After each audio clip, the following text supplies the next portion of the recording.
వంటింది ఏం లేదు. పరీక్ష సీజన్ 2 లో రాబోతున్న నెక్స్ట్ క్యాండిడేట్ ఎవరో చూసేద్దాం. మీ పేరు? రాజకుమారి. సో రాజకుమారి, మీ కథ మొదలెట్టండి. 1 2 3 4 గో. నాకు 3 పిల్లలు. నా 10th అయిన తర్వాత మా నాన్నగారు ఇష్టం లేకుండా మా మామయ్యకి ఇచ్చి మ్యారేజ్ చేశారు. ఎందుకంటే అంటేనేమో అందరికీ కోపం వస్తుంది, అందరూ హర్ట్ అయిపోతారు.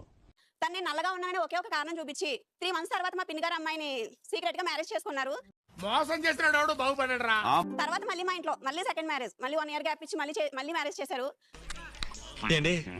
తెలియక అడుగుతున్నాను, ఇదో బతుక చెప్పండి. మా హస్బెండ్ అసలు ఇంట్లో బాధ్యతగానే ఉండేవారు కాదు, ఏం పట్టించుకునేవారు కాదు. ఎవిరా బాలరాజు, ఎవిరా ఉపయోగం దేశానికి నీ వల్ల? అప్పుడు అనుకున్నా, నేను నా పిల్లల కోసం తన్ను మార్చడం కాదు, నన్ను నేను మార్చుకుని నా పిల్లల కోసం నిలబడాలనుకున్నా. అది ఉంటే చాలరా, తర్వాత ఏదైనా. అప్పుడు ఒక పెద్ద భారీ యాక్సిడెంట్ అయింది నాకు, బైక్ యాక్సిడెంట్. ఈ లెఫ్ట్ సైడ్ బోన్ మొత్తం విరిగిపోయింది. నా కళ్ళంట నీళ్ళు వస్తున్నాయంట్రా. పిల్లలు కూడా నా దగ్గరికి రావడానికి భయపడేవారు. అసలు 1 month నా పిల్లలు కూడా నా దగ్గరికి రాలా. నాకు యాక్సిడెంట్ అయింది కానీ ప్రాణం అయితే పోలేదు కదా. నా చివరి శ్వాస వరకు నా పిల్లల కోసం నా కళల కోసం నిలబడాలనుకున్నా. లైఫ్ మనకి బోల్డ్ అని ఛాన్స్ ఇస్తుంది, మనం దానికి ఒక్క ఛాన్స్ ఇవ్వాలి. భయం అనే షార్ట్ ఫిల్మ్ చేశాను, దాంట్లో బెస్ట్ యాక్టర్ అవార్డు అందుకున్నా. అక్కడ మొదలెట్టిన నా ప్రయాణం ఇప్పుడు ఇంకో ఇక్కడ వరకు, బిగ్ బాస్ వరకు వచ్చా.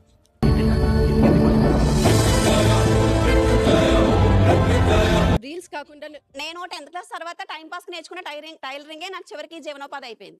దేన్నైనా పుట్టించే శక్తి ఇద్దరికే ఉంది సార్, ఒకటి నేలకి, 2 వాళ్ళకి. మీ స్ట్రెంగ్స్ ఏంటమ్మా? ఏదైనా ఒకటి చేయాలనుకుంటే దానికోసం రాత్రి బావులో కష్టపడి ఎలా అయినా దాన్ని అచీవ్ చేసే వరకు నిద్రపోను. పగ్గిలిపోయింది అసలు మామూలు. నువ్వు లోపల దాచుకొని నా వెంటింగ్ అంతా బయటకు తెచ్చేసి ఒక్కొక్క పేపర్ చూసి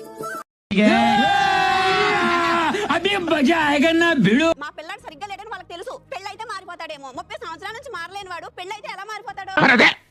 నాకు డౌట్ వచ్చే ప్రశ్నలు అన్నీ అడగద్దని చెప్పానా? అంటే ఇంకొక జీవితం నాశనం చేయడమే కదా. ఎందుకు అలా చేయాలి? అదే వాళ్ళ కూతురు అయితే అలా తెలిసి చేస్తారా? నిజంగా పెళ్ళాన్ని పిల్లల్ని పెంచే స్తోమత లేని ఎవరైనా సరే పెళ్లి చేసుకోకూడదు. ఆయన లాస్ట్ మంచి మంది అయితే దానికి వచ్చే కిక్కే వేరబ్బా. అసలు నువ్వు ఇప్పుడు చెప్పి నువ్వు చింపిండేది అసలు నీ డేర్నెస్ కి సూపర్. నువ్వు ఇంటికి వెళ్తే మీ ఆయన మీ ఇంట్లోనే ఉంటారు, దీనికి ఎలా రియాక్ట్ అవుతారు అనుకుంటున్నావు? ఎలా రియాక్ట్ అయినా నేను ఐ డోంట్ కేర్ అని నేను అనుకుంటున్నాను కదా మేడం. ఏమండో ఇది విన్నారా? బొంగులోది. పిల్లలు లేకపోతే నీ లైఫ్ కి పర్పస్ లేదంటావా? అప్పుడేమో ఏముండేదో, కానీ ఇప్పుడు నేను వాళ్ళని తీసుకొచ్చాను, వాళ్ళకి మంచి లైఫ్ ఇవ్వడం నా బాధ్యత కదండి. ఏదో అనుకున్నాను కానండి, అమ్మో మామూలు విషయం కాదు, చాలా గొప్ప కూడా చెప్పాలి, అందరికి తెలియాలి. సో డెఫినెట్ గా నా అది ఉంటే చాలరా, తర్వాత ఏదైనా.